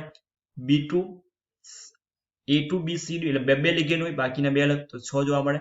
પછી 2 લિગેન્ડ હોય તો 5 જોવા મળશે. 3 હોય અને બીજા 3 અલગ હોય તો 4 જોવા મળે. A3BC2 તો 3 જોવા મળે. A3B3 તો 2 ફેશિયલ મેમ્બ્રેન. A4BC તેમાં 2 સિસ અને ટ્રાન્સ. A4B સિસ અને ટ્રાન્સ. A5B અને A6 તેમાં જોવા મળશે નહીં. સમદંતી લિગેન્ડ અથવા સમતલ્ય ચોરસમાં તો જોવા ન મળે. સમતલ્ય ચોરસમાં સંકીર્ણ માત્ર 2 પ્રકારના જોવા મળે, AB2 અને ABA. એક જ પ્રકારના લિગેન્ડની સંખ્યા વધતા ભૌમિતિક સંકળાની સંખ્યા શું થાય? ઘટે. GI બતાવતા નથી. એટલે 2 સંખ્યામાં સિસ અને ટ્રાન્સ આપણે જોયા એ પ્રમાણે. પ્રકાશીય સંગ્રહકતામાં તો કે સમતલ્ય સંગ્રહ જોવા મળે. સમચતુષ્ફલકીય સંકીર્ણમાં ABCD માં 2 જોવા મળે ઓપ્ટિકલ આઇસોમર અને AB2 માં 6 હશે. એમાં પ્રકાશીય સક્રિય હોય તેમાં 4 લિગેન્ડ. પછી સિસ માં જોવા મળે અને ટ્રાન્સમાં 4 આપેલા છે. એ દ્વિદંતી લિગેન્ડ A2 છે. A2 તેમાં 3 જોવા મળે, સિસ, ટ્રાન્સ અને સિસ પ્રતિબિંબી જોવા મળશે. નેક્સ્ટ ટોપિક છે CFT ક્રિસ્ટલ ફિલ્ડ થિયરી, જેને કહેવાશે DsP2 સંકરણ D2sp3 સંકરણ માટે આંતર ડી કક્ષકના ઉપયોગ સંકીર્ણ બનાવટ કરવા અને આંતર કક્ષકીય sp3d2 જેને આપણે બાહ્ય કક્ષકીય સંકીર્ણ કહેવાશે. સ્ફટિક ક્ષેત્રવાદ વિભાજન તો કે ઇલેક્ટ્રોસ્ટેટિક ક્ષેત્ર વિભાજનમાં ધાતુની 5 જે ડીજનરેટ ડી કક્ષકોનું વિભાજનથી જુદી જુદી 5 કક્ષક જોવા મળે, સેટ મળે. EG સેટમાં dx2 - y2 dz2 dxy yz અને zx કહેવાશે. સ્ફટિકમાં ડેલ્ટા O જે છે અષ્ટફલકીય માટે, ડેલ્ટા T ટેટ્રાહેડ્રલ માટે 4/9 બંધારણમાં જોવા મળે સ્ફટિક ક્ષેત્રમાં. પછી નિર્બળ લિગેન્ડ ક્ષેત્રમાં એવા પ્રકારમાં ઓછી સ્ફટિક ક્ષેત્ર વિભાજન દર્શાવે, જેમાં I- Br- Cl. પ્રબળ ક્ષેત્ર લિગેન્ડ જે એવા પ્રકાર છે વધુ માત્રામાં સ્ફટિક ક્ષેત્ર વિભાજન દર્શાવે, CO છે, Cn - NO2. સ્પેક્ટ્રોકેમિકલ સિરીઝમાં I- Br- સૌથી વધારે CO છે, C અને N દાતા અને SF અપવાદરૂપ NF3-. કાર્બ ધાતુઓ સંયોજનો કે જેમાં મધ્યસ્થ ધાતુ પરમાણુ હાઇડ્રોકાર્બન અણુઓના કાર્બન સાથે સીધો જોડાયેલો હોય તેવા વસ્તુને કાર્બ ધાતુ કહેવાય. જેમાં સિગ્મા બંધ સંયોજનો જોવા મળે, બિનસંક્રાંતિ તત્વો બનાવે, કે MgX, RMgX, પછી CH3CH2N જેને જીગ્લર-નાટા કેટાલિસ્ટ. પાય બંધ ધરાવતા કાર્બ ધાતુ સંયોજનોમાં તો સંક્રાંતિ રીતે જ બને, તો કે જેસે સોલ્ટ, ફેરોસિન છે, ક્રોમિયમ. અને સિગ્મા અને પાય બંને હોય એવા ધાતુ કાર્બોલિન તો ધાતુ અને કાર્બન મોનોક્સાઇડ વચ્ચે બનતા આ પ્રકારના તો આ રીતે બંધ છે પાય અને સિગ્મા.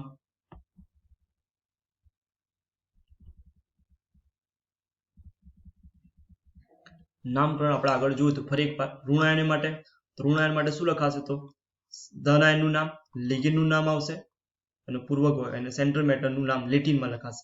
ઋણાયન છે માટે પાછળ 8 લખાશે, ઓક્સિજન સ્ટેટ લખાશે. Potassium hexacyanoferrate positive. પછી લિગેન્ડની સંખ્યા આવશે, ધાતુનું નામ લેટિનમાં આવશે અને ઓક્સિજન અવસ્થા આવશે.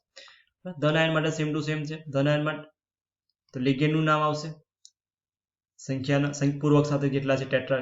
પછી સેન્ટ્રલ મેટલનું નામ આવશે, પછી ઓક્સિજન સ્ટેટ આવશે રોમન નંબરમાં. ઋણાયનનું નામ આવશે સંખ્યાનું તો ટેટ્રાએમાઇન કોપર 2. કુદરતી સંકીર્ણ એફિશિયન તો કે લિગેન્ડનું નામ આવશે, central metal, oxygen state pentacarbonyl O. આ રીતે નામ છે એનું લખાશે. આલ્ફાબેટિક ક્રમ અને જે છે આપણે જોયું જ્યારે હોય ત્યારે શું આવશે? બીસ, ટ્રીસ અને ટેટ્રાગીસ જેનો ઉપયોગ આપણે કરીશું. નેક્સ્ટ સંક્રાંતિ તત્વો આવે આપણે તો પરમાણ્વીય અથવા તો આયનમાં અપૂર્ણ ભરાયેલી હોય N અને N- કક્ષક ZnCd dy બિનસંક્રાંતિ તત્વો કહેવાશે.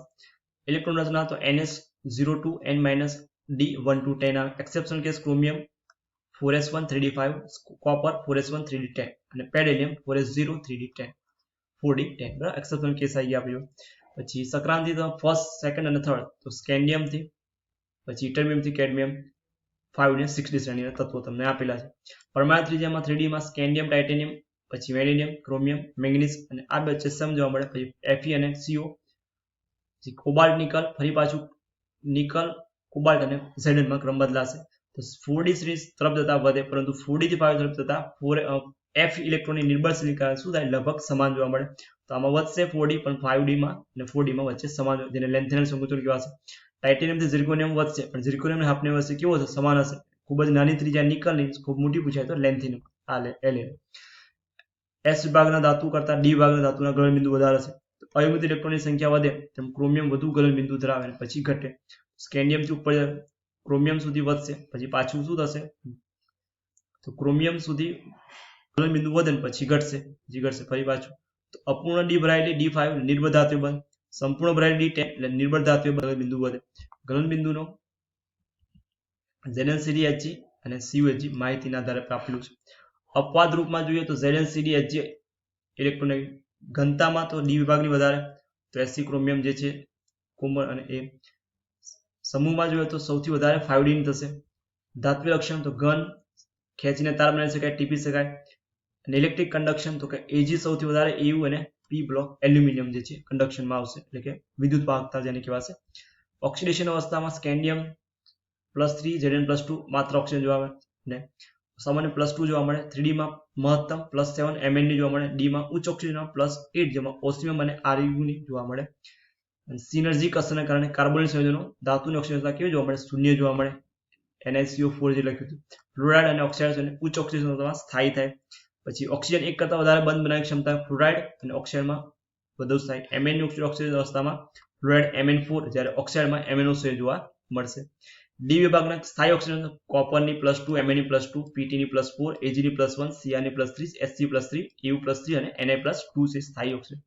સામાન્ય ઓક્સિજનમાં Ti+4 જોવા મળે, V+5, ક્રોમિયમ +3 +6, Mn +4 +7 અને +7 છે. Fe+2 Fe+3, CO+2 +3, Na +2, Pt +4 +4 જોવા મળે. પી વિભાગમાં ન્યૂનતમ તત્વોની ઓક્સિજન વધારે સ્થાયી છે, ડી વિભાગમાં ઉચ્ચ ઓક્સિજન અવસ્થા વધારે સ્થાયી થાય. +6, W+6, Cr+ વધારે સ્થાયી. ચુંબકીય ગુણધર્મોમાં બે પ્રકારની ચુંબકીય, અનુચુંબકીય, પ્રતિચુંબકીય. તો એનું સૂત્ર થાય સ્પિન આધારિત, μ બરાબર વર્ગમૂળમાં n(n+2), જેને બોર મેગ્નેટોન. n અયુમિત ઇલેક્ટ્રોન 1 હોય તો 1.73, 2 હોય તો 2.84 જોવા મળે, 3 અયુમિત ઇલેક્ટ્રોન 3.87, 4 તો 4.90 અને 5 તો 5.92 તમને જોવા મળે. ચુંબકીય આકર્ષાતા નથી એટલે પ્રતિચુંબકીય, અને જો ઇલેક્ટ્રોનની જોડી ધરાવે એટલે આયન તો D0 અને D10 બંધારણ તો પ્રતિચુંબકીય હશે. રંગમાં જોઈએ તો T2G માંથી EG સેટમાં અયુમિત ઇલેક્ટ્રોન એટલે DD સંક્રાંતિને કારણે મળે. દ્રશ્ય વર્ણપટમાંથી પ્રકાશ શોષણ દ્વારા જોવા મળે, બાકીનો સફેદ રંગ આપતા નથી. રંગવિહીનમાં તો scandium Sg+3, Ti+4, Zn+2 રંગવિહીન. રંગીનમાં Fe+3 પીળો રંગ, Fe+2 લીલો, Cu+2 વાદળી અને CO+3 વાદળી અને CO+3 પણ વાદળી રંગ જોવા મળે. આંતરાયલ સંયોજનમાં તો કે નાના પરમાણુ કદ ધરાવતા હાઇડ્રોજન છે, બોરોન જે અધાતુ ઓછા સક્રિય એની આંતરાયલ કક્ષકમાં ગોઠવાશે અને જગ્યામાં ફસાઈ જાય અને આંતરસૂય બનાવે. TiC છે, Mn4n. બિનતત્વીય મિતિ હોય, ઉચ્ચ ગલનબિંદુ હોય, ધાતુ કરતા રાસાયણિક રીતે નિષ્ક્રિય હોય. પછી એક ચોક્કસ ગુણોત્તર ધાતુ ઘન મિશ્રણ જેને ધાત્વિય ત્રિજ્યા લગભગ 15% જેટલો તફાવત હોય. ઉચ્ચ ગલનબિંદુ અને સખત હોય. બ્રાસ જેમાં કોપર અને ઝિંક હોય, બ્રોન્ઝ જેમાં કોપર અને ટી. Hg જ્યારે બીજી ધાતુ સંયોજન તેને અર્ધઘન એટલે કે એમાલ્ગમ કહેવાય. અપવાદરૂપ FeCO Ni. પછી સક્રાંત ધાતુ અને તેના ઉદ્દીપક તરીકે વર્તે તો ચલિત ઓક્સિજન અવસ્થા અને બદલાતી ઓક્સિજન સંકીર્ણ V2O5 સંપર્ક વિધિમાં, Fe હેબર પદ્ધતિમાં, Ni ઉદ્દીપક હાઇડ્રોજેશનમાં પ્રક્રિયા હોય.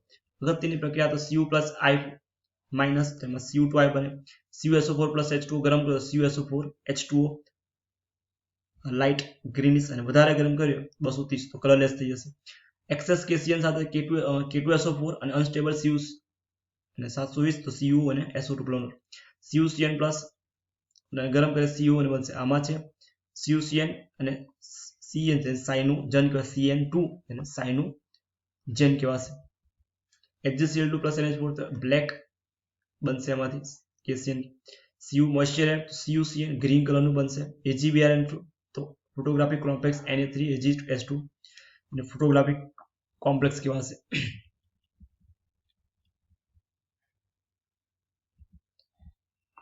નેક્સ્ટ ટોપિક છે આપણો ધાતુ ક્રમ વિધિ. તો કે મુખ્ય ખનિજમાંથી અલગ કરવાની શાખા. તો ખનિજોનું ધાતુ આર્થિક રીતે સરળ થાય એ પ્રમાણે કરાય. તો પાયરો ધાતુ કર્મ વિધિ છે, હાઇડ્રો ધાતુ કર્મ વિધિ, વિદ્યુત. પાયરો તાપમાનનો સમાવેશ થાય, હાઇડ્રોમાં દ્રાવણનો સમાવેશ થાય, વિદ્યુતમાં વિદ્યુતનો સમાવેશ થાય. ભારે ધાતુ માટે વપરાય આયન છે, ઝિંક, કોપર, HgSn જેને પાયરો ધાતુ કર્મ વિધિ.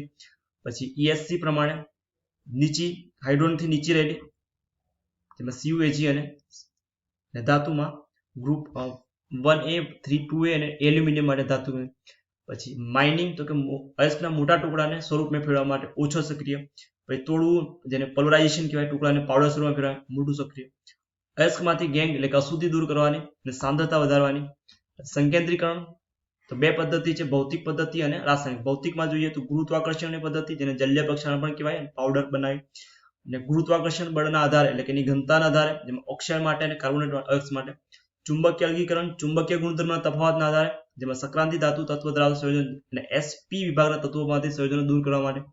ફિલિન પ્રવર્ત પદ્ધતિ એટલે કે જુદા જુદા ભીનાશ ગુણધર્મોના આધારે, જેમાં સલ્ફાઇડ ઓઇલનો ઉપયોગ થાય, જેમાં ફીણ, પાઇન ઓઇલ, પાઇન તેલ ફ્લોટિંગ કરતા, સોડિયમ મિથાઇલ ઝેન્ટેટ ઔષધક તરીકે NaCl આપણે યુઝ કરીશું. રાસાયણિકમાં એલ્યુમિનિયમ માટે AgBr બેર પદ્ધતિ છે. પછી Al2O3.H2O લાલ FeO2, તો NaOH હોલ પદ્ધતિમાં NO2Cr3 અને સફેદ SiO2, જેને સરપેક પદ્ધતિ C કાર્બન અને N. અને EU અને જે છે એને કઈ પદ્ધતિ તો સાયનાઇડ પદ્ધતિ કહેવાય, EU AgNaCl, જેને નિક્ષાલન કહેવાય ગુજરાતીમાં. કેલ્સિનેશન અને પુંજનમાં તો કેલ્સિનેશન જે છે હવાની ગેરહાજરીમાં થશે, પુંજન હવાની હાજરીમાં થાય. કેલ્સિનેશનમાં કાર્બોનેટ આવે, હાઇડ્રોક્સાઇડ આવે અને ધાતુ ઓક્સાઇડ આવશે ધાતુ. એમાં CO2 અને H2O દૂર કરવામાં આવે. MCO3 તો એમાં CO2 દૂર થાય, અથવા હાઇડ્રોક્સાઇડ છે તો H2O દૂર થશે. સલ્ફાઇડ વાળી કાર્ય સલ્ફર છે, ફોસ્ફરસ, આર્સેનિક, SO2 ની અશુદ્ધિ દૂર કરવામાં આવે તો MS+O એટલે SO2 છે દૂર થશે. રિડક્શન માટે જોઈએ, રિડક્શન કરતા ધાતુ મેળવવા માટે 55 થી 58% પદ્ધતિ. રાસાયણિક પદ્ધતિ બાય સ્મેલ્ટિંગ કાર્બન અને બાય એલ્યુમિનિયમ, જેને થર્માઇટ વિધિ કહેવાય. તો MO+ કાર્બન ફ્લક્સ એટલે CO2 અને સ્લેક બનશે. CrO3+ એલ્યુમિનિયમ તો Al2O3+ અને CrCO2 પડશે. એવી રીતે Mn2O3+ એલ્યુમિનિયમ તો Al2O3+ Mn બનશે. અભિવાહક ઓગળી ન શકે તેવી અશુદ્ધિઓને ઓગાળી અને તેના સ્વરૂપમાં ફેરવો. અભિવાહ તો એસિડ અભિવાહ અને બીજું છે બેઝિક અભિવાહ. તો બેઝિક અશુદ્ધિઓ દૂર કરશે અને એસિડિક અશુદ્ધિ. અધાતુ ઓક્સાઇડ હશે, આમાં ધાત્વિક ઓક્સાઇડ વપરાશે. અગત્યના મુદ્દા તો કે ઊંચા તાપમાને રિડક્શન કરતા તરીકે, નીચા તાપમાને રિડક્શન કરતા તરીકે CO વપરાશે. ઊંચા તાપમાને C વપરાશે, નીચા તાપમાને CO રિડક્શન કરતા તરીકે. સ્વયં રિડક્શનમાં તો Cu છે Pg એ સલ્ફાઇડ કાચી ધાતુ માટે સ્વયં રિડક્શન. મેટલ ડિસ્પ્લેસમેન્ટ એટલે કે વિસ્થાપન, તો H માંથી નીચેની ધાતુ Ag છે એવું છે કોપર, તો સાઇનો સંયોજન તેને મેક આર્થર પદ્ધતિ, તો AgS+S NaCN, તો Na2AgCN2, પછી EUS KCN H2 અને K. મુક્ત ધાતુ મેળવવા માટે તો NaAg ઝેનન સાથે વિસ્થાપન કરી આપણે જે સલ્ફાઇડ વાળી પદ્ધતિ કરતા નિક્ષાલન પદ્ધતિ હતું સેમ વિસ્થાપન ઝિંક સાથે કરી. વિદ્યુત વિભાજન રિડક્શન તો 1A 2A અને એલ્યુમિનિયમ માટે ઓગળેલા દ્રાવણમાં એલ્યુમિનિયમ નિષ્કર્ષણ હેલ-હોરાલ્ડ પદ્ધતિ જેની કહેવાશે. Al2 માંથી નિષ્કર્ષણ પામે. ગલનબિંદુ ઘટાડવા માટે Al2O3 ને Na3Alf અને CF2 ઉમેરવામાં આવે. AlF6 અને CF2 કુદરતી વિવાહ વાહકતા વધારે અને ગલનબિંદુ ઘટાડે. Na નું નિષ્કર્ષણ ડાઉન કોસ્ટ પદ્ધતિમાં થાય, જેમાં NaCl માંથી Na નું નિષ્કર્ષણ થાય. જેમાં કુદરતી અભિવાહ તરીકે CaCl2 અને NaCl નું ગલનબિંદુ ઘટાડવા માટે ઉપયોગી છે. તટસ્થ ફ્લક્સ તો કે NaCl ની વાહકતા વધારવા માટે વપરાતો પદાર્થ છે. ગ્રુપ 1A 2A અને એલ્યુમિનિયમ આયનિક સંયોજન ગલનબિંદુ ઘટાડવા માટે, જેના ગલનબિંદુ ધાતુ કરતા વધારે હોય છે. રિફાઇનિંગ એટલે કે શુદ્ધિકરણમાં તો ધાતુ કેટલી તો કે 99.98% ધાતુ શુદ્ધ ધાતુ. ભૌતિક પદ્ધતિમાં પ્રવાહીકરણ તો કે નીચું ગલનબિંદુ ધરાવતી ધાતુ છે કે ટીન છે, લેડ છે, આર્સેનિક અને SB છે. નિસ્યંદન તો કે નીચું ગલનબિંદુ ધરાવતી ધાતુ જે બાષ્પશીલ ધાતુ છે, Zn Cd અને Hg માટે. જોન શુદ્ધિકરણ તો કે વિભાગીય સ્ફટિકરણ અતિશુદ્ધ ધાતુ જેમાં બાષ્પશીલ ધાતુ આવે, અર્ધવાહક જેમાં ગેલિયમ છે, જર્મેનિયમ અને સિલિકોન. રાસાયણિક પદ્ધતિમાં આવે ક્યુપ્યુલેશન પદ્ધતિ છે, પોલિંગ અને ક્યુપ્યુલેશન પદ્ધતિ Ag કે જેમાં Pb અશુદ્ધિ હોય, જેમાં અશુદ્ધ ધાતુ પ્લસ O2 મળશે, જેમાંથી શુદ્ધ ધાતુ અને O2 અને આપણને અહીં ધાતુ છે મળશે. પોલિંગમાં તો કોપર અને લેડમાં જેમાં ઓક્સાઇડ અશુદ્ધિ હોય તો CO પ્લસ કાર્બન સાથે પ્રક્રિયા કરી CO2 દૂર થાય, CO પ્લસ H2 CO અને અશુદ્ધિ મળી, અશુદ્ધિ પ્લસ બાષ્પશીલ ઓક્સાઇડ મળે. બેસિમીકરણ પ્રક્રિયા કોપર અને લેડ માટે વપરાશે.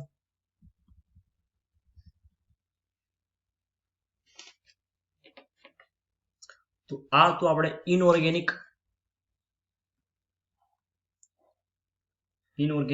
કેમિસ્ટ્રીનું રિવિઝન સ્ટાન્ડર્ડ 12. કાલનું લેક્ચર હશે આપણું ફિઝિકલ કેમિસ્ટ્રી 11 સ્ટાન્ડર્ડ અને MCQ પ્રેક્ટિસ ન્યૂ પેટર્ન પ્રમાણે 35 section A section B. Section A માં 35 ક્વેશ્ચન વાળું પેપર સોલ્વ કરીશું અને સેક્શન B માં 15 ક્વેશ્ચન હશે. એ પ્રમાણે આપણે 50 ક્વેશ્ચનના MCQ છે, 50 MCQ છે સોલ્યુશન કરીશું. તો બે વિડીયો હશે, એક ફિઝિકલ કેમિસ્ટ્રી 11 સ્ટાન્ડર્ડ અને બીજું MCQ પ્રેક્ટિસ, જેમાં 50 MCQ એટલે પેપર એક જે છે પેપર સેટ આપણે સોલ્વ કરીશું. 50 MCQ સેક્શન A અને સેક્શન બી. સેક્શન A 35 જે કમ્પલસરી, સેક્શન બી જેમાં 15